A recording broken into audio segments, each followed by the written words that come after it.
Muchas gracias por la presentación. Buenas tardes a todos. El tema que me han asignado es el del abuso de los convenios. Es un tema sumamente interesante, sobre el cual trazaré unas mínimas pinceladas para que en los 40 minutos de exposición tengamos una mínima versión de lo que puede ser las notas relevantes o distintivas de aquellos casos en que los contribuyentes o los estados aprovechan funcional o antifuncionalmente los convenios de doble imposición. Como es de rigor, previo a todo, quiero agradecer muy especialmente a las autoridades del sexto Congreso por esta generosa y muy gentil invitación a la ciudad de Panamá, lugar en el que uno se encuentra realmente muy cómodo y con un congreso organizado con estos niveles de excelencia. A los tributaristas, creo, nos gusta muchas veces hablar de temas generales. Antes de abordar el tema que me ocupa, como creo que estamos asistiendo a una vorágine de nuevos temas en el derecho tributario, quisiera decir que quizás mi visión es una visión extremadamente legalista o extremadamente vista desde el punto de vista del derecho.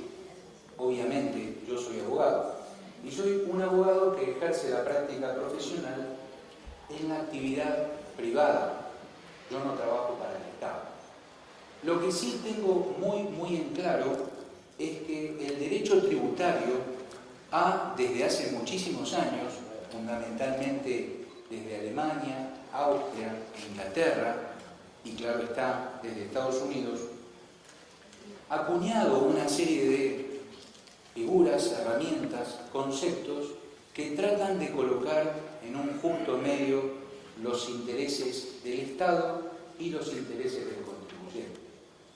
Entonces, con esto lo que quiero decir es que quizás mi visión es una visión más vinculada al contribuyente que al derecho del Estado a recaudar. Quizá esta suerte de deformación profesional obedezca a que provengo de un país latinoamericano que, como todo país latinoamericano, tiene enormes dificultades en el respeto a rajatablas al derecho, como en la Argentina lo fue hasta los años 40 o 50, donde el país comenzó a cambiar frente a un incipiente populismo que después se vigorizó con el transcurso del tiempo y del cual no hemos hasta el día de hoy podido salir.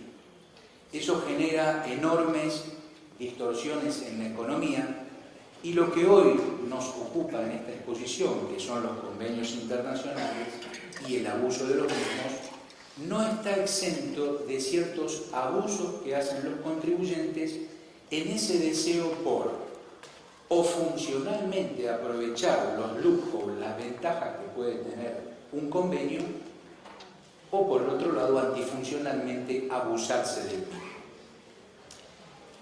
¿Qué significa abuso del derecho o abuso de los convenios? Abro un paréntesis. No preparé slides como todos los otros expositores, por eso si los están esperando no los van a encontrar. Ahí está mi figura, que realmente merecería unos gramos de menos, pero bueno, así está. Cerrando el paréntesis, me baso en estas pinceladas que tengo aquí trazadas en unas notas. Decía entonces que ¿qué significa abuso del derecho? Tenemos un término coloquial, creo que todos los que estamos aquí y aquellos que incluso no sean abogados pueden muy fácilmente acceder a un concepto de lo que es abuso del derecho. Coloquialmente sería aquel ejercicio abusivo, antifuncional, desmedido, no ajustado a ciertas reglas. En el derecho argentino, como creo que en todos, El concepto de abuso está definido en el Código Civil. El artículo 10 del nuevo Código Civil argentino trae una norma que data de 1863, en la que Vélez Sarsfield, nuestro codificador original, tomó del derecho francés y considera al abuso como el ejercicio regular de un derecho propio. Considera que el abuso es el ejercicio regular de un derecho propio o el cumplimiento de una obligación legal que no puede, por esa utilización, convertir en ilícito a ningún acto. Es decir, el ejercicio regular y funcional del derecho no puede ser tergiversado de manera de convertir en ilícito un determinado acto.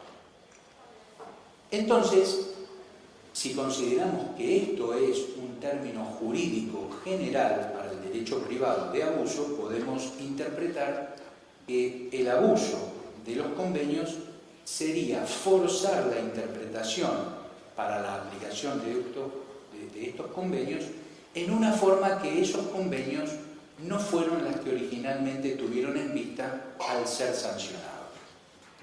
El derecho en la actualidad tiene nuevas tendencias.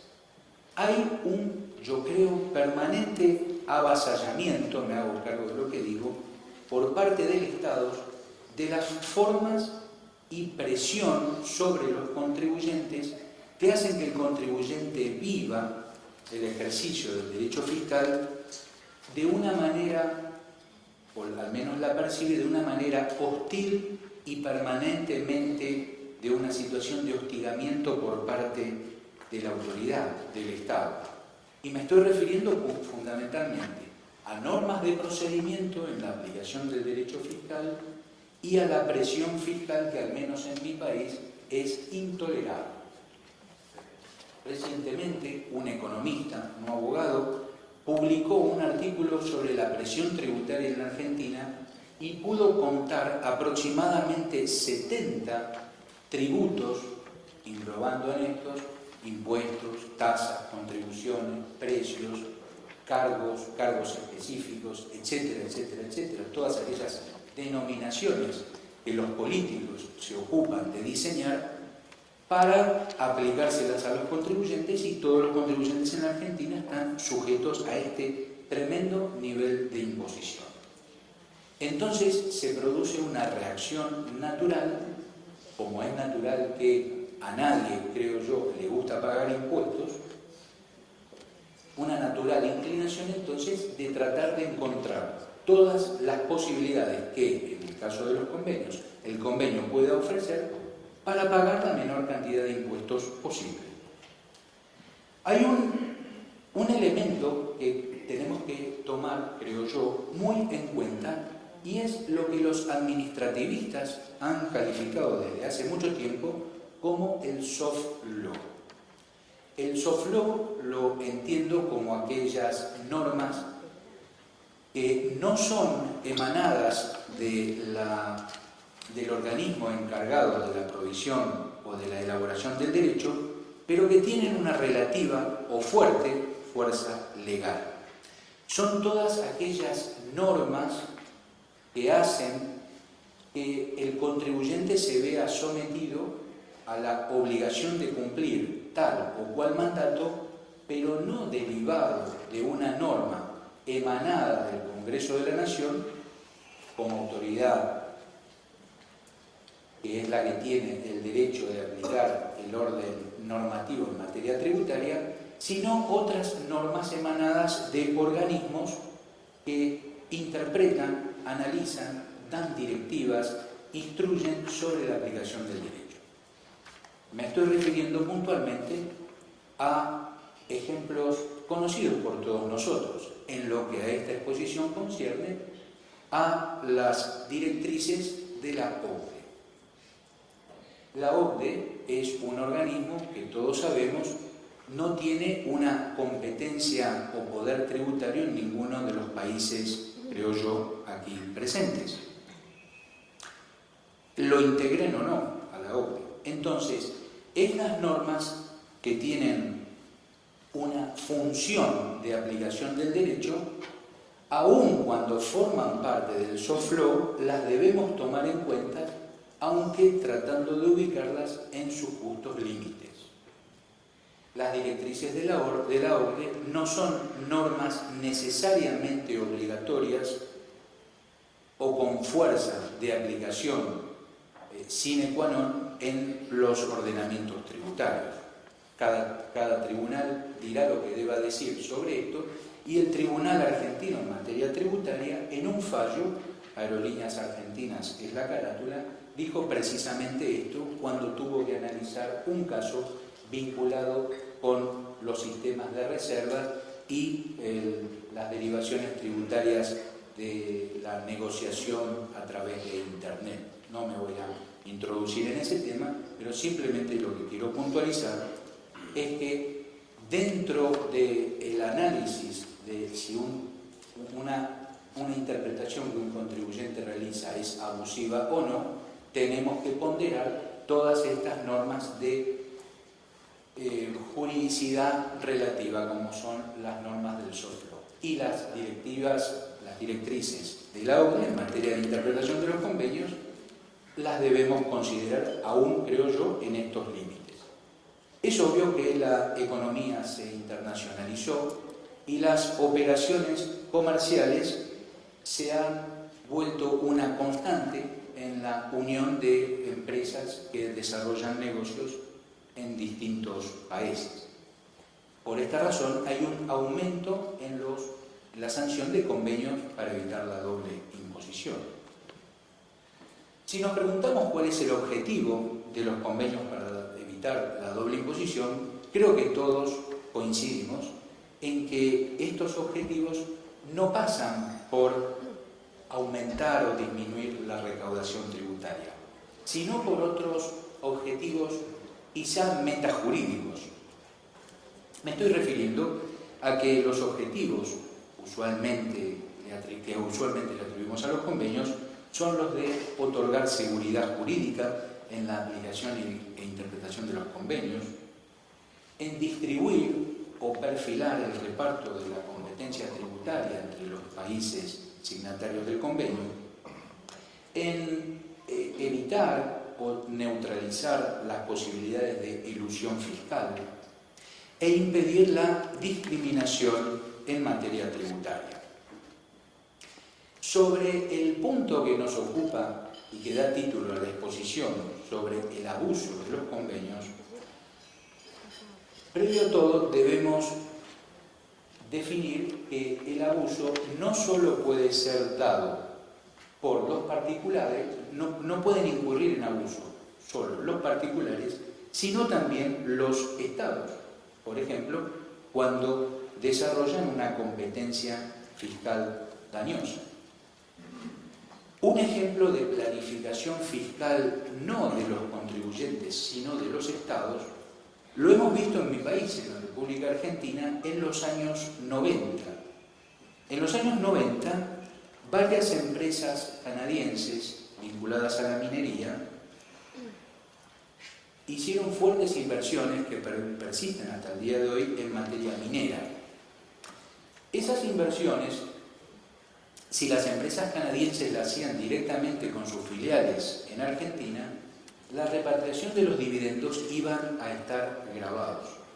Entonces, institucionalmente Canadá, al menos en aquellos tiempos, a través de los convenios de doble imposición que tiene con British Virgin Islands, con Bermudas, con Bahamas, triangulaban las operaciones de manera que el dinero que invertían en Argentina no provenía de una inversión directa, sino de una inversión triangulada a través de estos países, Bahamas, British Virgin Islands y Bermudas, que implicaba que la distribución de dividendos entre Canadá y estas islas estaba liberada de impuestos por el convenio que Canadá tenía con estas islas. Pero por el contrario, el préstamo que se hacía a su filial en Argentina desde estas islas a la filial argentina se repagaban en intereses, y esos intereses tenían una tasa de retención mínima, insignificante. Además, en aquellos tiempos la ley de impuesto a la renta argentina permitía que la condonación de los intereses no estuviese grabada con impuestos, de manera que se planificaba en una forma muy beneficiosa para el inversor extranjero. Esta situación obviamente convenía al inversor extranjero y le convenía también a la República Argentina, que se veía beneficiada por la inversión de estas empresas canadienses que depositaban el negocio, depositaban el interés en realizar el negocio en Argentina, que es un negocio de largo aliento, que no es una recuperación de la inversión en una forma inmediata. Entonces, los estados, podemos ver, utilizan los convenios para favorecer, no solo dar certeza y seguridad jurídica, sino para favorecer las inversiones. Me parece una forma muy inteligente de aprovechar los convenios de doble imposición. Y eso no creo que represente ningún abuso, sino que es una tarea coordinada y perfectamente estudiada por ambas naciones al momento de suscribir los convenios. Entonces allí vemos un aprovechamiento intencional del convenio en beneficio de una empresa o de un grupo de empresas, pero que favorece a el país que recibe las inversiones, en este caso Argentina, y no por ello es un abuso. Ahora bien, desde otra perspectiva, los estados también pueden incurrir en abusos de los convenios cuando modifican las reglas de juego, cuando hacen competencia fiscal dañosa o cuando el status quo originariamente previsto en el momento de la negociación del convenio es modificado, es variado. El otro sector, que es el que más nos interesa y es el que usualmente analizamos, es el abuso de los convenios por parte de los particulares, de las empresas que hacen negocios y se aprovechan de los convenios para obtener ventajas antifuncionales, es decir, contrarias al derecho. En el abuso por parte de los particulares, de los contribuyentes, podemos ver, así en una pincelada general, algunas herramientas que nos indican cuándo podemos estar en presencia de un abuso del convenio. Podemos estar en presencia de esta situación cuando los particulares recurren a la creación de compañías conducto, cuando utilizan el convenio como lo conocemos en su denominación inglesa treaty shopping, es decir, cuando juegan con la residencia para aprovechar de las reglas previstas en el convenio, cuando se utiliza el convenio antifuncionalmente a través de una norma de cobertura. Ahora vamos a ver muy sumariamente el caso de los bonos austríacos y un caso muy interesante que se ha dado en la República Argentina, como es el que está en este momento a decisión por parte del Superior Tribunal de la República Argentina, que es la Corte Suprema de Justicia de la Nación, en un caso que vincula a una empresa haciendo sus negocios en la República Hermana de Chile. Entonces vemos la creación de compañías conductos, del treaty shopping y las normas el aprovechamiento de normas de cobertura. En la creación de compañías conductos, creo que muchos hemos visto algunos casos que vinculan o que se refieren a artistas y deportistas. Originariamente creo que esto se ha planteado en los años 70 u 80 en Estados Unidos con los jugadores de la NBA. Algunos de estos jugadores aprovechaban las sociedades creadas al solo efecto de la explotación de sus derechos de imagen y a través de estas se beneficiaban con una situación tributaria mucho más ventajosa. Los artistas y deportistas han hecho también un cierto aprovechamiento de estas situaciones. Algunos de los casos más emblemáticos o los libros nos advierten de que han sucedido, lo podemos ver, por ejemplo, en el caso Rolling Stone, que se decidió a principios de los años 90 en España, sobre el cual luego alguna referencia haremos. Prometo no cantar, sino únicamente hacer una referencia a ese precedente.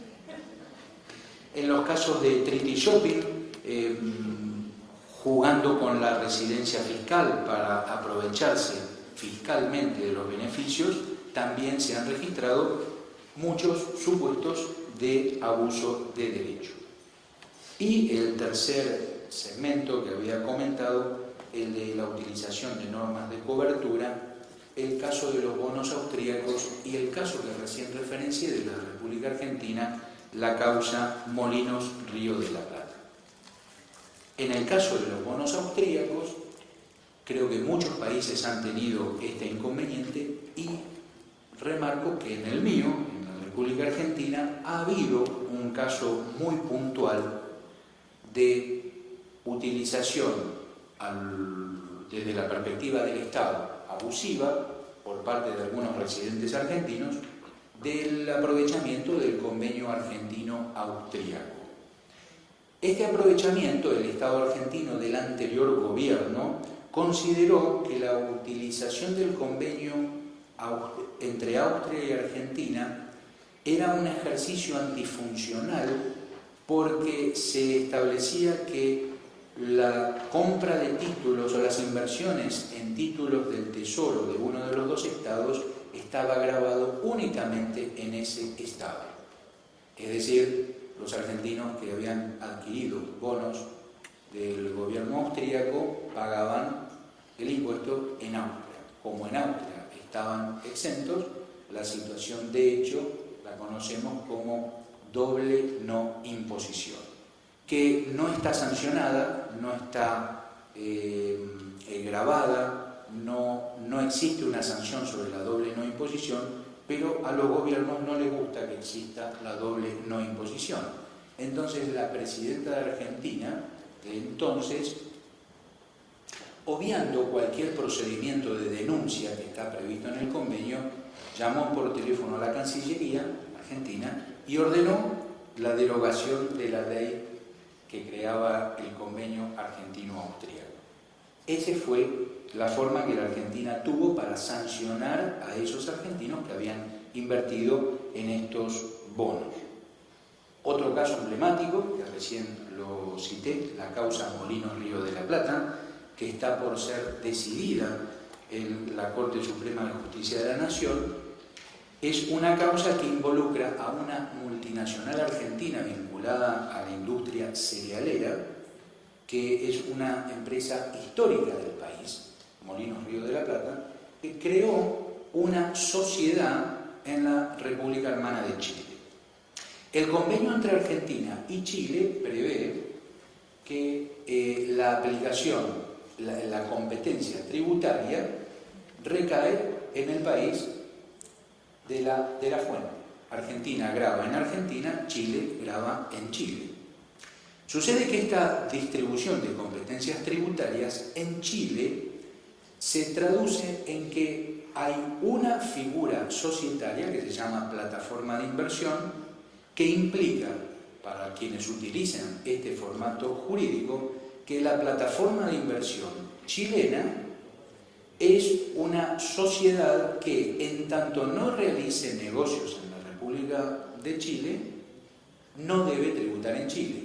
Entonces, Molinos Río de la Plata constituyó una sociedad en Chile, le dio sustancia, contrató oficinas, contrató personal, realizó negocios no en Chile, sino en Perú y en Uruguay, exportó a través de esta filial no solo a Chile y Uruguay, sino también a algunos países de la Unión Europea, y el gobierno argentino, advertido de esta situación, castigó esa operación, únicamente sobre la base de considerar que, como Argentina y Chile habían repartido la competencia tributaria, y en este caso la aplicación del impuesto debía hacerse en Chile, ese impuesto que debía aplicarse en Chile por una norma interna chilena implicaba que no había que pagar en Chile porque esas plataformas de inversión, figura societaria de Chile,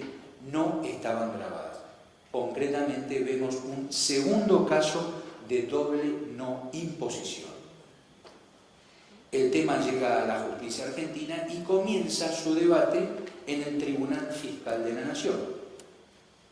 un tribunal análogo, después de haber visto la filmación de hoy por la mañana, análogo en su competencia, estructura y demás, al Tribunal Administrativo Tributario de Perú, que organiza este maravilloso congreso.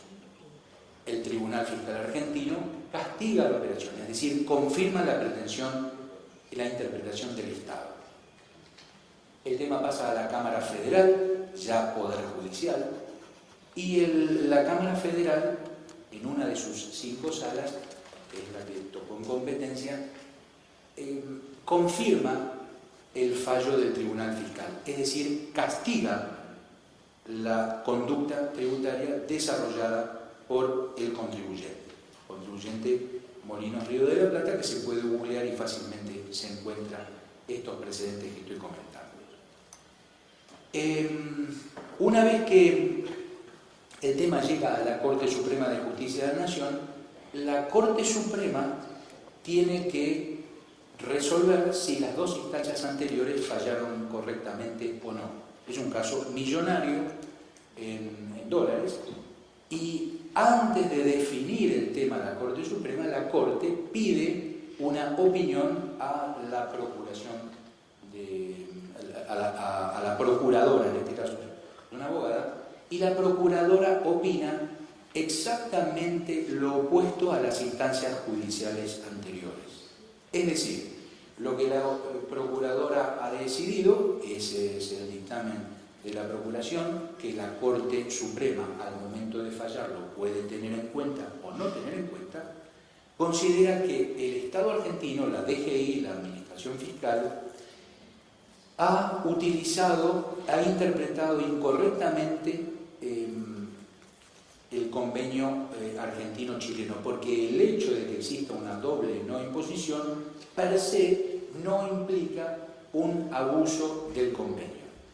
Y segundo, y lo más importante, es que la procuradora considera que aun cuando las directivas de la OCDE interpretan o dan la posibilidad de la aplicación del derecho interno de los países para la interpretación de las cuestiones jurídico-tributarias internacionales, es un recurso hermenéutico, un recurso de interpretación que no ha sido correctamente aplicado. Dicho en otros términos, lo que la procuradora dice es que la Dirección General Impositiva Argentina, al castigar la operación a través de la interpretación económica de las normas tributarias, utilizó un mecanismo hermenéutico que no está previsto para este tipo de operaciones internacionales. La interpretación económica, como todos los aquí presentes conocen su dinámica y su funcionamiento, llega a la Argentina en los años 40 de la mano de Dino Harach. Dino Harach, un muy reconocido tributarista italiano, por su condición de judío se escapó, salió de Italia, previamente a llegar a la Argentina, contratado por la Universidad Nacional de Córdoba, recaló en el IPFD de Ámsterdam y luego vino a la República Argentina contratado por una universidad del centro del país, la Universidad Nacional de Córdoba.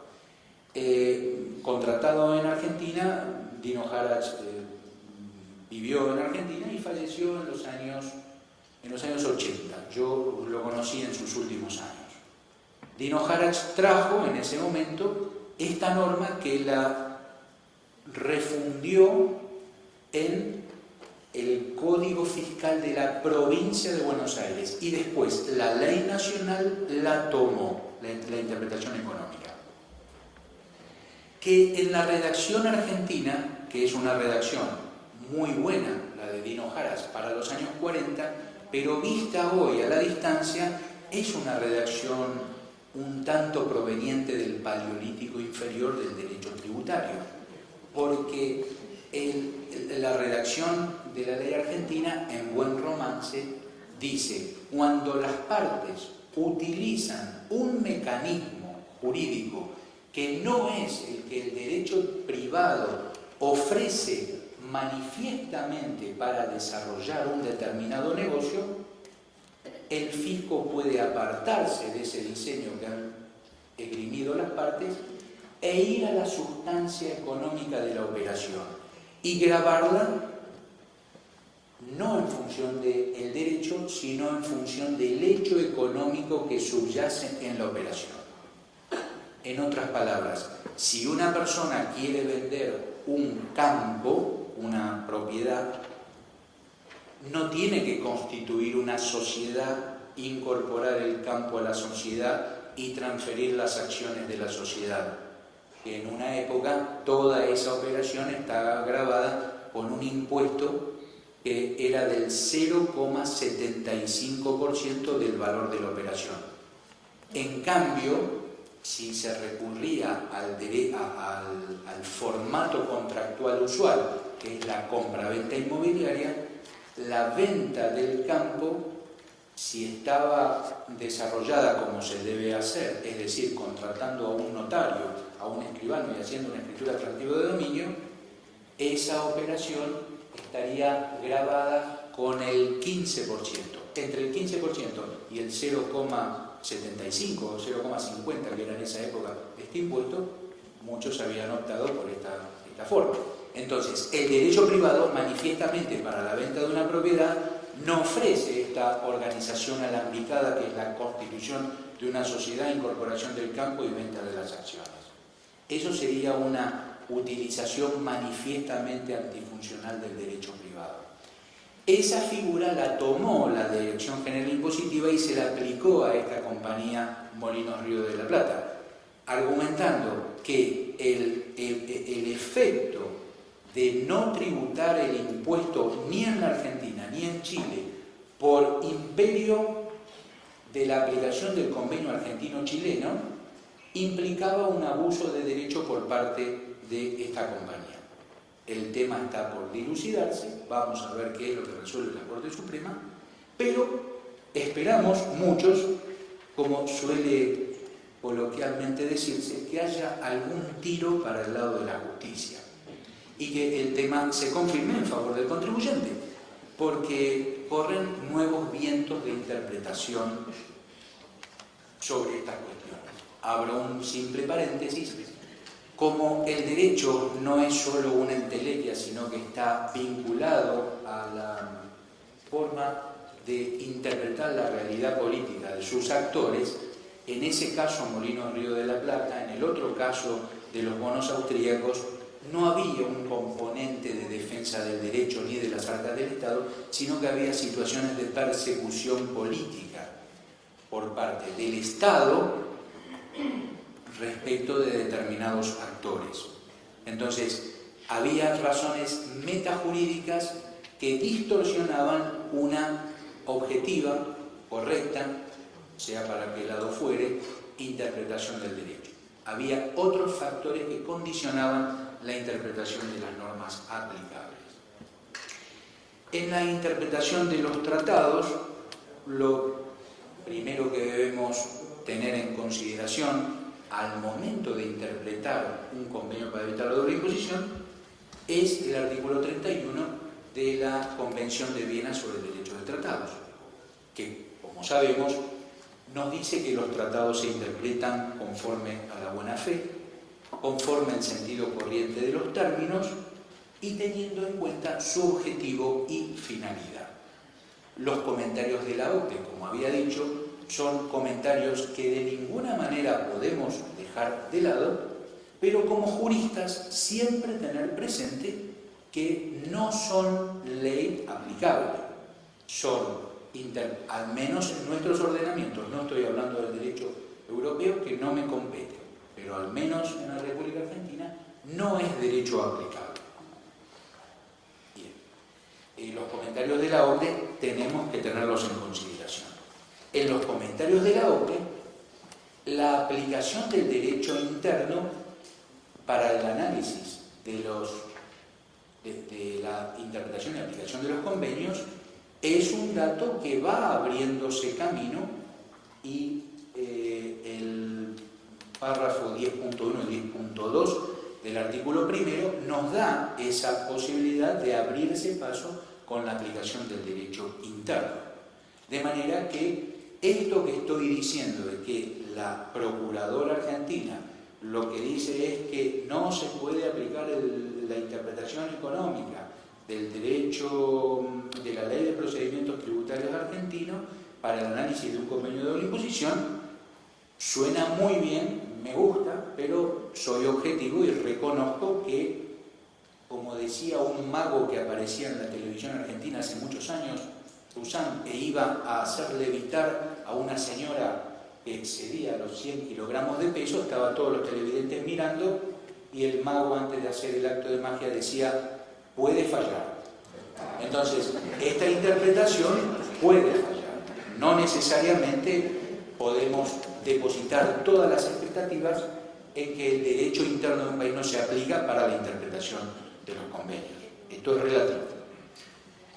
Sobre la prueba del abuso y su verificación, no podemos sucumbir ante las necesidades de recaudación del Estado. Las políticas recaudatorias son el común denominador en toda política, de toda administración fiscal, pero nosotros somos juristas. Y desde 1215 tratamos de que Juan sin tierra no se salga con las suyas y abogamos por la plena vigencia del principio de legalidad. Entonces, cuidado con las interpretaciones que hacen que por vía de interpretación lleguemos a conclusiones que la ley no necesariamente prevé de esa forma. Para probar y verificar el abuso, no podemos derribar la confianza legítima en la que incurren los contribuyentes al momento de interpretar el convenio, si lo interpretaron de buena fe, y hay elementos para probar que así lo han hecho.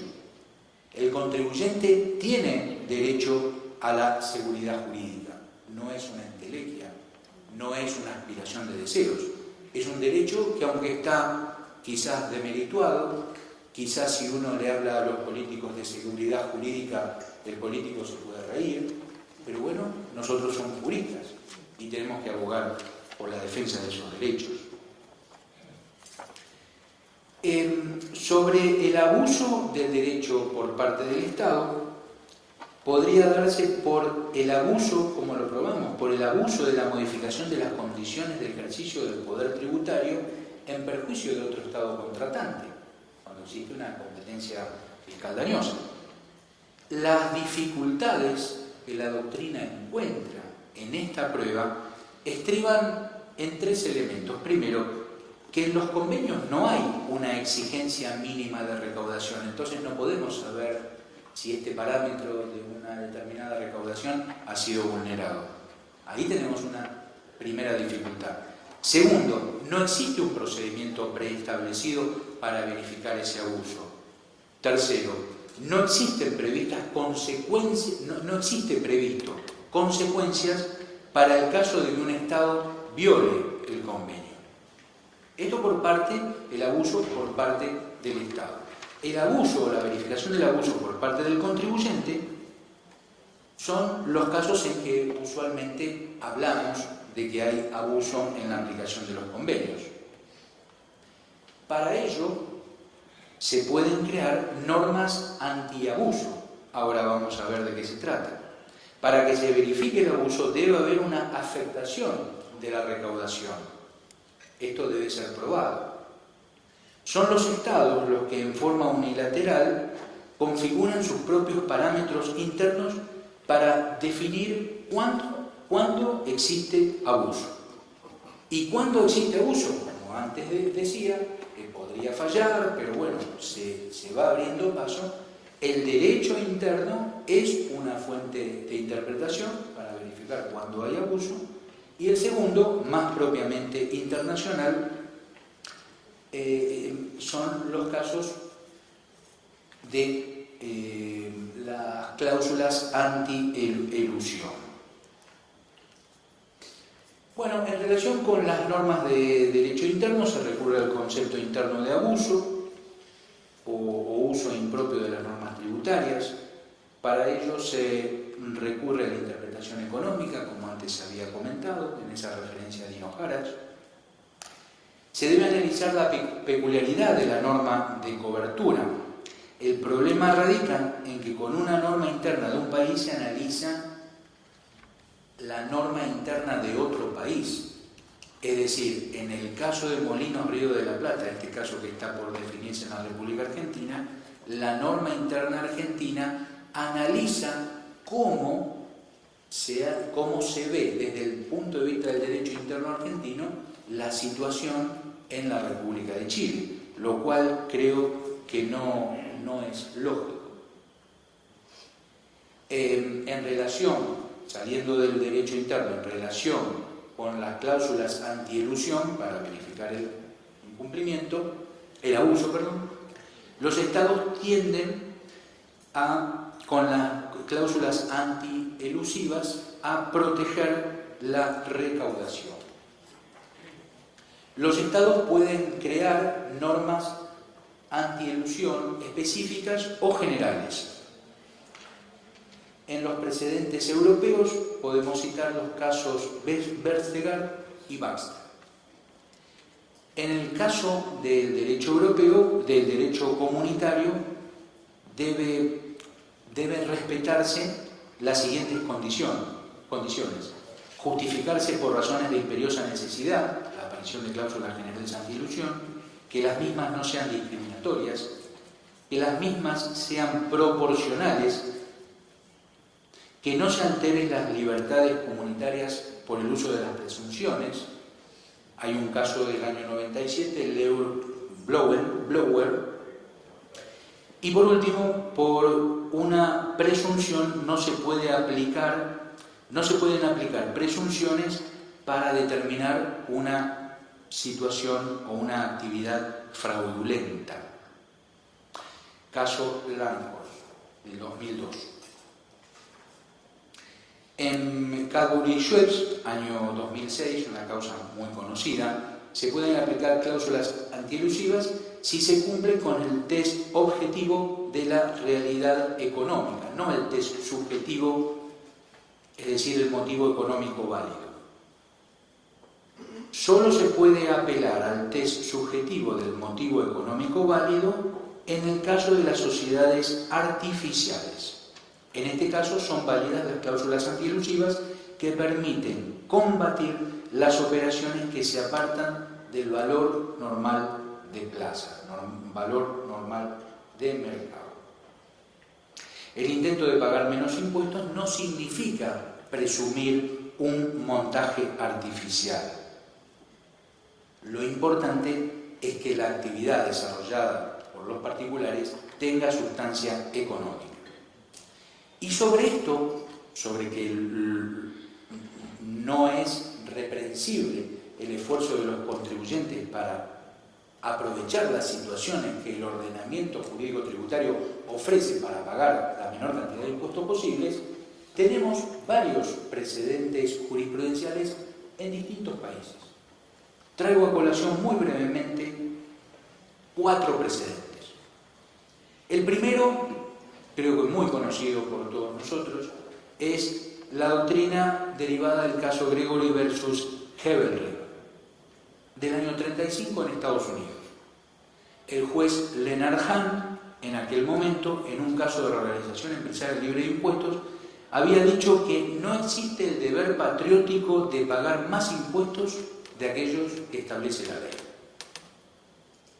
Como dice un tributarista amigo en Argentina, dice: citemos Gregory versus Heberlein, pero de Leonard Hahn, ese juez, pero nunca digamos que Leonard Hahn, después del año 35, tuvo casos análogos y no volvió a aplicar esta doctrina. Eso queda entre nosotros y no sale de este recinto. La causa Westminster, 1936, los ciudadanos tienen derecho a ordenar sus asuntos de manera fiscalmente lo más favorable para sus intereses. Y eso no puede ser castigado. En Inglaterra, nuevamente, 1981, la doctrina Ramsay morigera un poco estos adalides de la planificación fiscal y se matiza la interpretación y se puede analizar dice en la doctrina Ramsay, los pasos de la operación, la estructura step, o la pauta hermenéutica step transaction, analizar las particularidades de los pasos del negocio. En Argentina, cuarta y última causa, tenemos una causa del año 1980, es la causa CIA, una causa no muy conocida, en la que la Corte Suprema de Justicia de la Nación, es decir, la máxima autoridad judicial de nuestro país, consideró que no es reprensible el esfuerzo honesto del contribuyente en pagar la menor cantidad de impuestos dentro del marco de la ley. Es decir, no se puede castigar a un contribuyente por el hecho de que intente encontrar dentro del ordenamiento las mejores posibilidades para planificar su negocio. Yo tengo entendido que la IRS en Estados Unidos contrata a grandes tributaristas para tratar de obliterar, de tapar los loopholes, las hendiduras, las fisuras que tiene el ordenamiento, para que los contribuyentes en el futuro no vuelvan a utilizar esas fisuras y disminuir las obligaciones tributarias. Esta es una ventaja que tienen los estados en contra de los contribuyentes, que los contribuyentes siempre van a la cola de la situación tributaria. El Estado tiene la posibilidad siempre de obliterar, de tapar las fisuras del ordenamiento y el contribuyente tiene que rebuscárselas por otro lado. Pero bueno, en la República Argentina la Corte Suprema dijo que no es reprensible, no es castigable el esfuerzo honesto del contribuyente de pagar la menor cantidad de impuestos dentro de la ley. Paréntesis, habría que ver si honestidad es un término que puede vincularse con la cuestión tributaria. Yo creo que aunque esto intente ser un chiste, que no lo logró porque nadie esbozó la más mínima sonrisa, la honestidad la tienen muchos contribuyentes, es decir, no todos actúan al margen de la ley. Pero, como siempre digo, y siempre polemizo, al menos hasta que tengamos esa norma, a nadie le gusta pagar impuestos y en la Argentina menos, porque en la Argentina los jueces no pagan impuestos y eso sí les puede generar algún tipo de sonrisa. Bueno, si es una sonrisa, como creo que no me están grabando, lo reitero, en la Argentina los jueces, un país republicano, tienen una exención tributaria. Es decir, los jueces que interpretan si los contribuyentes han aplicado correctamente la ley tributaria, ellos no pagan. Pero no es solo así. Nosotros que estamos viendo y estamos buscando la pureza en la hermenéutica del abuso de los convenios, en Argentina los jueces no pagan porque la ley de impuesto a las ganancias originalmente establecía una exención. Las rentas de los magistrados están exentas de tributos. Hace unos 15 años la ley se modificó y ese inciso se dejó de lado, se derogó. La Corte Suprema, sin que nadie se lo pida, dictó una acordada diciendo: el Poder Legislativo se equivocó al sacar esa exención. Por tanto, aunque la exención no esté escrita, nosotros, que somos los que aplicamos la ley, consideramos que la exención sigue vigente. Por tanto, ningún juez paga impuestos. Acá me meto en camisa de 11 varas. Los vocales del Tribunal Fiscal interpretaron que ellos también gozan de esos beneficios. Señores, se me está agotando el tiempo. Voy a cumplir con los 10 minutos para preguntas. Interpretaron esto, pero la Corte Suprema les dijo: ustedes no están en la acordada 20, ustedes no son miembros del Poder Judicial, no tienen esta exención. ¿Qué hicieron los vocales del Tribunal Fiscal? Espero poder regresar a la Argentina. Lograron en la Cámara Federal una medida cautelar. Las medidas cautelares, creo que todos saben, son aquellas decisiones que tienen por finalidad decir al Estado: mire, señor Estado, yo estoy muriendo, no me cobre el impuesto porque si me corre un poquito me caigo al precipicio y muero. Entonces hay un latiguillo de toda la justicia en la República Argentina que dice: no puede ser alterada la normal percepción de la renta pública, por tanto las medidas cautelares no se pueden otorgar a los contribuyentes.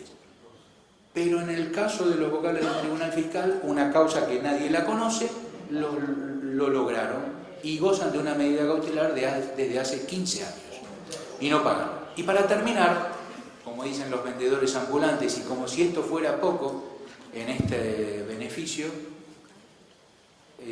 muy útil para el bolsillo del caballero y la cartera de la dama, dicen los vendedores ambulantes, como si esto fuera poco, esa exención tributaria no la tienen solamente los jueces, sino todo el personal vinculado con el Poder Judicial, que están agarrados a esa exención. Entonces la Argentina se calcula que pierde aproximadamente, creo que 5.000 millones, ahora no recuerdo si de dólares o pesos, en su recaudación por estas exenciones que pululan en el ámbito judicial, que son los que tienen que decidir si el contribuyente interpretó correcta o incorrectamente la norma tributaria. En esa situación se encuentra el operador jurídico en la República Argentina. Esperemos que alguna vez el país se pueda ordenar. Y debo decir que los nuevos jueces que van accediendo a la judicatura, esos nuevos jueces sí tienen que pagar impuesto a las ganancias. Es decir, esos no se benefician con estas exenciones que datan de tiempo inmemorial.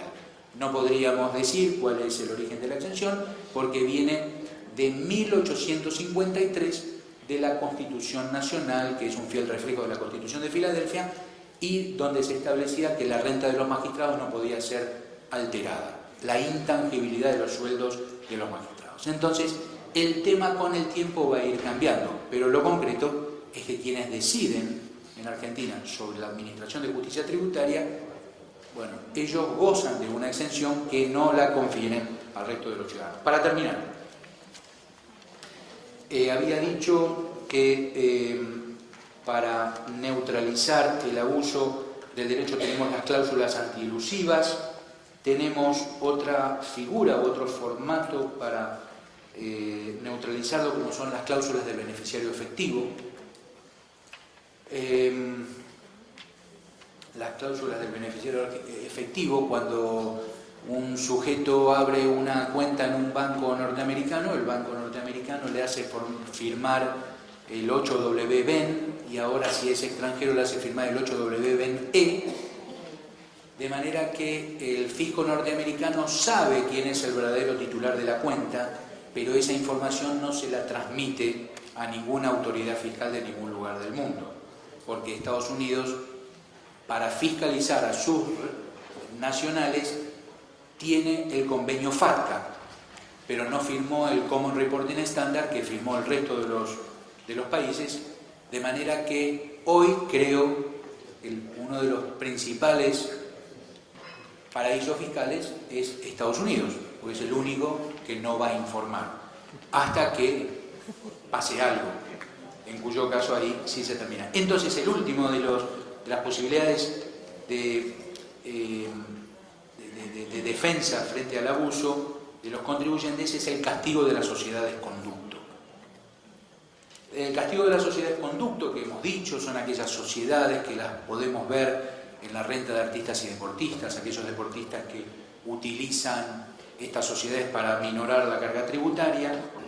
La podemos ver en toda su dimensión en ese caso que muy someramente comenté, y dije que después lo íbamos a ver, pero no lo vamos a poder ver, que es la causa Rolling Stone del año principios de los 90 en España.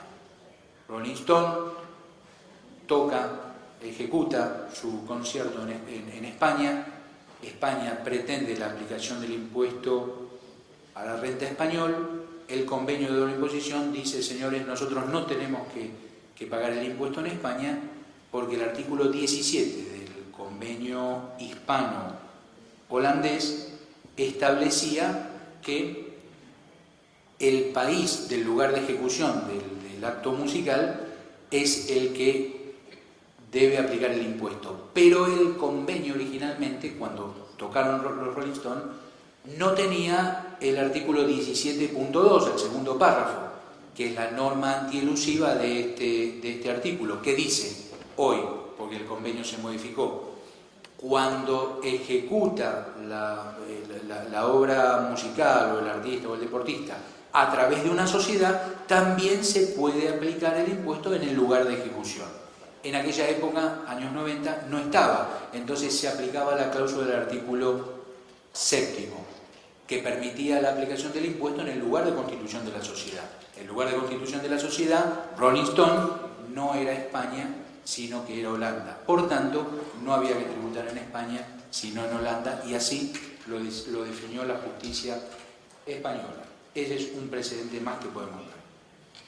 Bien, ya así para finalizar, agradezco mucho la atención de todos ustedes en una exposición que quizás por la falta de utilización de los slides no fue todo lo ordenada como han sido la de mis predecesores y de quienes vendrán el día de mañana.